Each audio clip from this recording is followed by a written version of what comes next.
Psalms 23 and the 4th verse is what I want to show I walk through the valley of the shadow of death.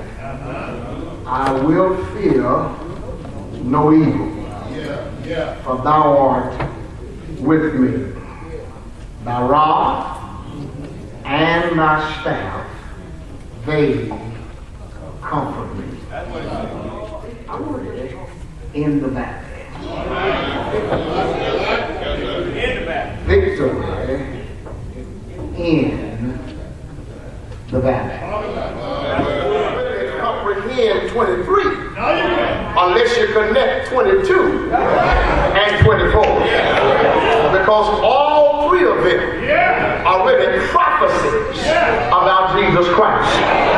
Because in Psalms 22, we see him as a Savior. Psalms 23, we see him as a shepherd. Psalms 24, we see him as sovereign. In Psalms 22, it's about pain. Psalm 23, it's about a pilgrimage. Psalms 24, it's about praise. Psalms 22, he's depicted as a victim. Psalm 23, he's in the valley. But Psalm 24, he's a victor. And then when you think about it, when you look at Psalms 22, it's about Mount Calvary. And then Psalms 24, it's about Mount Zion. But notice, in order to get from 24, from 22 to 24, you can't go from mountain to mountain unless you come down through the valley.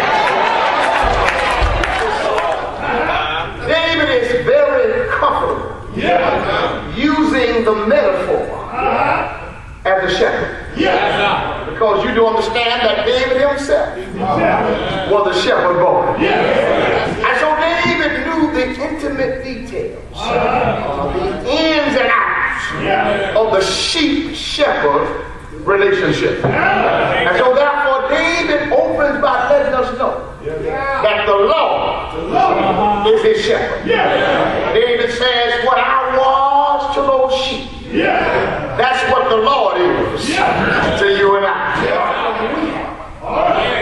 With the valleys of life, is that for some reason we feel that victory cannot be synonymous with the valley. We think victory is always synonymous or equated with the mountains. But because of who you are, and because of whose you are, your victory is not limited by location. The same God that bless you when you're all on that mountain can bless you in the midst of the valley. Matter of fact, he can bless you in a den of lions. He can bless you in a furnace filled with fire. There are some who would promote and promulgate the idea that if you are in a valley, there's something wrong with your relationship. That those who suggest if you struggle, then something must not be right. But that theology won't stand with Psalms 23. Can I tell you why? Because in Psalms 23, it's one thing to be lost in the valley, but it's something else to be led through the valley. And the sheep in this psalm, they are not lost in the valley. They've been led to the valley. Can I tell you why I call us hypocrites? Because the same God who leads in green pastures, the same God who leads beside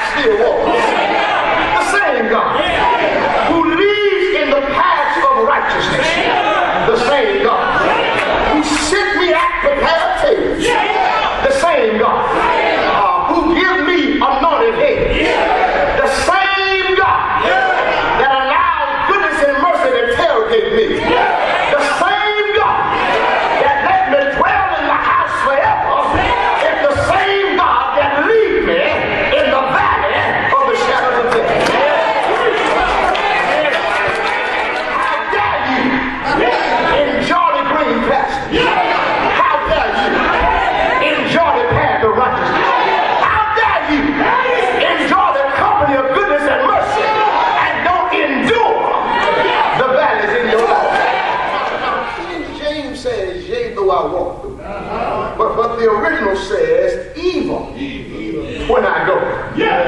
Not if I go, but when I go. Which is to suggest that the valleys of life are on the agenda. They're on the agenda. You can name, claim, you can blab and grab, you can call and haul, but the valley is on the agenda. And when you know who you got with you, or when you got the right somebody with you, it'll give you courage in a scary situation. I don't want to throw a curve on this, but I got to tell you this. He makes a promise. He says, I'm with you. But I noticed something here. I've never noticed that there are some of the promises of God that you can't enjoy or receive unless you got a problem. There are some of his promises that are attached to problems. Let me see. Watch. Let me see. You prepareth a table before me. That's a promise. Now I'll do that for you. But it's in the presence of your enemies. So see, you can't get that table unless you got some enemies. You can't get that. And when God said, even though you got enemies, I'll bless you right in their face. I'll bless you right in the face of those who are trying to bring you down. I'll prepare a table for you. Let me see. In the time of trouble, he shall hide me in his pavilion. In order to get that refuge, you got to have some troubled times. Because in the time, when you got troubled times, God said, I'll be a shelter in the time of your trouble. When my mother and my father forsake me, the Lord will pick me up. Maybe somebody mama didn't do right, maybe somebody dad didn't do right, but God said, that's when my promise kick in. I'll step right in and take it. No. He talks about his companion. Now, let me say this to you. Now, you do know that one of God's names is Emmanuel. God with us. Now, let me say this to you. What he's simply saying is this.